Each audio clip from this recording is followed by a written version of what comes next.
ilaha illallah, Allahu Akbar, Muhammad Rasulullah, ya Habiballah.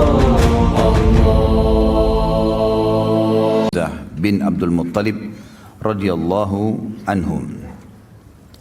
Hamzah, teman-teman sekalian, sosok yang susah sekali sebenarnya untuk digambarkan kepribadian, penuh dengan semua kelebihan seorang laki-laki.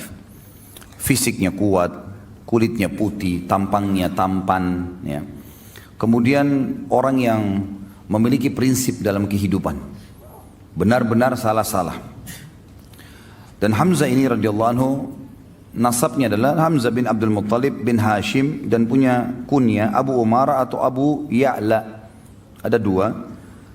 Tentu ayahnya Abdul Muttalib kakek baginda Nabi alaihi salatu wassalam, dan Abdul Muttalib sendiri memiliki 16 orang anak.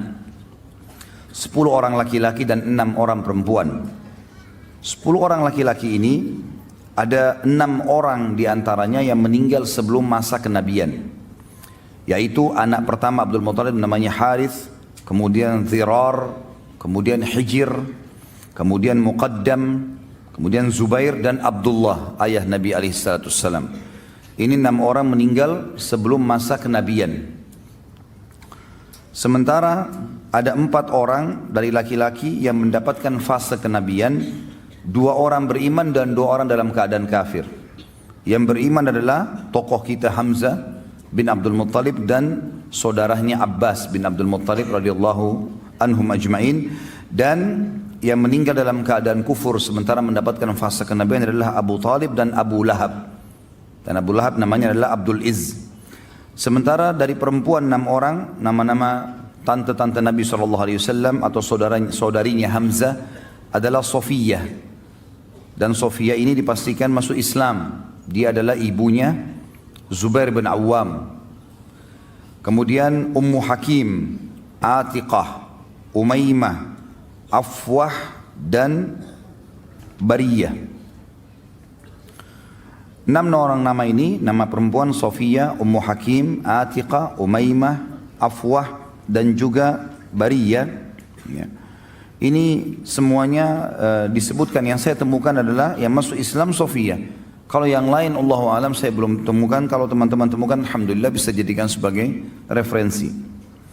Ibu beliau bernama Hawla binti Wuhaib dari Bani Zuhrah, dan dia lahir bersamaan dengan lahirnya Nabi Muhammad alaihi salatu wassalam.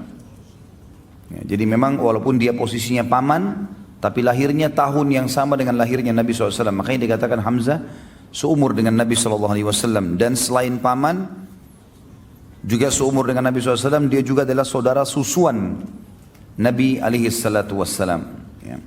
Jadi ada seorang wanita yang saya lihat hampir semua ulama-ulama yang menyusun sejarah mengatakan yang menyusui mereka berdua Thuwaibah maula Abu Lahab. Thuwaibah, seorang budak wanita, pernah menyusui Nabi SAW dan pernah juga menyusui Hamzah dalam waktu yang seketika. Maka dia katakan saudara susu Nabi alaihi salatu wassalam. Hamzah bin Abdul Muttalib, teman-teman sekalian, berjalan seperti biasa di kehidupan Mekah. Di awal-awal dia adalah orang yang sangat kuat secara fisik, tinggi besar, dan sangat ahli dalam memanah. Oleh karena itu dia sangat gemar sekali berburu, gemar sekali. Di masa mudanya semua dihabiskan dengan itu. Dia naik turun gunung, ke padang pasir, lembah-lembah, dan kekuatan fisik yang luar biasa dimiliki. Dia dengan Umar bin Khattab terkenal. Jadi kalau berburu singa, ya. Dan bukan berburu rusa atau kelinci seperti antum, ya. Ini berburu singa. Dan singa ini kalau setelah diburu, ya, dan mati, memang semasa jahiliyah mereka belum tahu masalah hukum halal haram memakan ini. Maka Hamzah radhiyallahu anhu memikul singa itu di pundak sebelah kirinya dengan satu tangan, dan satu tangan yang satu memegang busur panah. Dan untuk membunuh singa dengan anak panah ini nggak gampang. Anak panah tidak semudah itu bisa menembus kulit yang tebal. Tapi kuasa Allah, dia diberikan kelebihan itu radhiyallahu anhu. Di awal Islam tentunya, waktu Nabi SAW mengumandangkan Islam, dia tidak terpengaruh, tidak juga mau masuk Islam, tidak juga membenci Nabi SAW. Berbeda dengan Abbas. Abbas radhiyallahu anhu nanti kita akan jelaskan, Dia tidak masuk Islam untuk menjaga hubungan dengan kaumnya, tapi dia suka dengan Islam. Hamzah tidak cenderung kepada keduanya.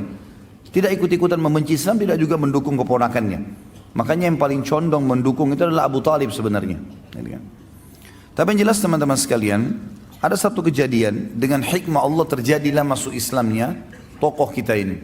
Dengan tiba-tiba begitu saja. Kisahnya adalah pernah satu waktu Nabi SAW waktu di Mekah selalu dicaci maki. Dan caci makian ini selalu dianggap biasa oleh baginda Nabi SAW. Biasa sekali dianggap, sudahlah kamu penyihir, didiamin. Kamu penjahat, didiamin. Kamu penyamun, dibiarin. Bahkan Nabi SAW pernah lagi sujud dituangkan kotoran unta di atas leher beliau, beliau SAW diam. Bahkan pernah batang leher beliau diinjak ya, sampai susah bernafas gitu kan. Namun Nabi SAW sabar, dibiarin saja karena tidak ada kekuatan di Mekah. Beliau bersabar dan belum ada perintah untuk melawan pada saat itu. Tapi satu waktu teman-teman sekalian, Abu Jahal waktu melihat Nabi SAW lagi tawaf, dia mengucapkan kata-kata yang sangat menyakitkan, bahkan lebih sakit daripada melukai fisik. Namun dalam buku sejarah tentu tidak disebutkan cacian itu seperti apa. Cuman hampir semuanya mengatakan cacian itu sangat menyakitkan, bahkan mengalahkan sakitnya fisik. Penghinaan yang luar biasa. Dan tidak ada orang yang membela Nabi SAW, walaupun dari suku beliau. Ada seorang budak wanita, budaknya Abdullah bin Jud'an.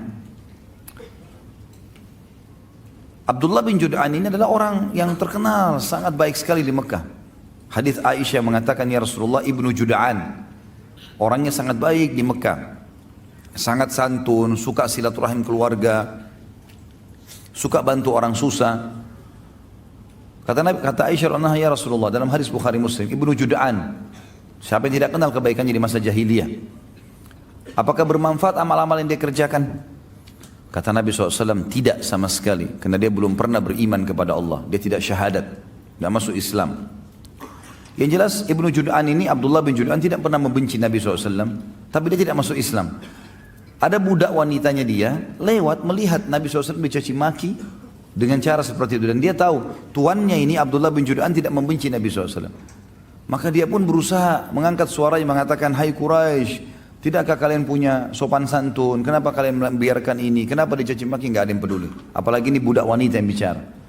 Maka budak ini lari keliling sampai dia keluar pintu gerbang Mekah yang dikenal dengan pintu Bani Syaibah. Begitu keluar di sana dia temu Hamzah. Hamzah baru pulang dari berburu, lagi bawa singa ya, di pundak kirinya dengan pegang busur panah. Dan ini yang buat ini cuma Umar bin Khattab sama Hamzah berdua. Kalau dua orang ini masuk ke Mekah sendirian berburu, tidak ditemani sama teman-temannya, sendirian. Yang lain semua pada sibuk pada mengajak teman-temannya kalau berburu untuk berjaga-jaga, dia enggak. Begitu lewat budak ini mengatakan, wahai Hamzah, tidakkah kau mengetahui apa yang Abu Hakam lakukan terhadap ponakanmu Muhammad? Kata Hamzah, apa yang dilakukan? Kata dia telah mencaci makinya begini dan begitu. Disebutkanlah kalimat-kalimat cacian itu. Tapi sekali lagi dalam riwayat tidak disebutkan. Dan memang tidak ada maslahat kita mengetahui jenis cacian itu. Yang penting memang ini perbuatan yang buruk. Maka kata Hamzah, tidak ada yang membelahnya. Kata budak tersebut, demi Allah tidak ada. Maka Hamzah nggak pakai tunggu pada saat itu. Sambil membawa singa, sambil memegang busur, langsung datangi Abu Jahal di dekat Ka'bah. Tidak pakai banyak ngomong. Singanya ditaruh di sebelah situ, kepalanya Abu Jahal dihantam dengan busur. Berdarah, luka. Karena Abu Jahal waktu itu dianggap rajanya Mekkah lah istilahnya, orang yang dituakan di situ. Maka orang-orang sekitarnya mau membela. Kata Hamzah, silahkan. Maju silahkan. Siap untuk mati. Hamzah mau membela. Lalu dia mengatakan kepada Abu Jahal, hai Abu Hakam, berani benar kau caci maki ponakanku, sementara aku dalam agamanya. Kalimat itu, sementara aku dalam agamanya. Padahal Hamzah belum masuk Islam ini. Dia pun tidak tahu kenapa dia ucapkan kalimat itu. Maka Abu Jahal mengatakan, biarkan dia. Memang saya yang salah. Saya sudah berlebihan telah menghina keponakannya. Hamzah radhiyallahu anhu pulang ke rumahnya. Dia renungi kalimat tersebut. Kenapa tadi saya ucapin nih? Apakah besok saya harus kembali ke Quraisy dan mengatakan bahwasanya saya bukan di agamanya Muhammad? Dan ini aib bagi orang Arab menjilat kembali ludahnya. Sudah mengucapkan lalu ditarik, nggak mungkin. Tapi kalau saya tidak perbaiki, saya bukan muslim, bukan agamanya Muhammad ini. Dia bingung pada saat itu. Pada malam itu dikatakan dalam riwayat-riwayat yang sahih, dia berdoa kepada Allah mengatakan, ya Allah, kalau agama keponakanku Muhammad benar, tanamkan dalam hatiku. Dan kalau seandainya tidak benar, maka hilangkanlah. Berikanlah aku solusi dengan Quraisy. Maka Hamzah pun berkata keesokan paginya pada saat dia bangun, dia merasa dekat, dia merasa tenang dengan agama Nabi SAW, maka dia pun datang mengucapkan syahadat. Dan ini rahasia masuk Islamnya Hamzah radhiyallahu anhu. Masuk Islamnya Hamzah radhiyallahu anhu. La ilaha illallah, Allahu Akbar, Muhammad Rasulullah, Ya Habib Allah, Allah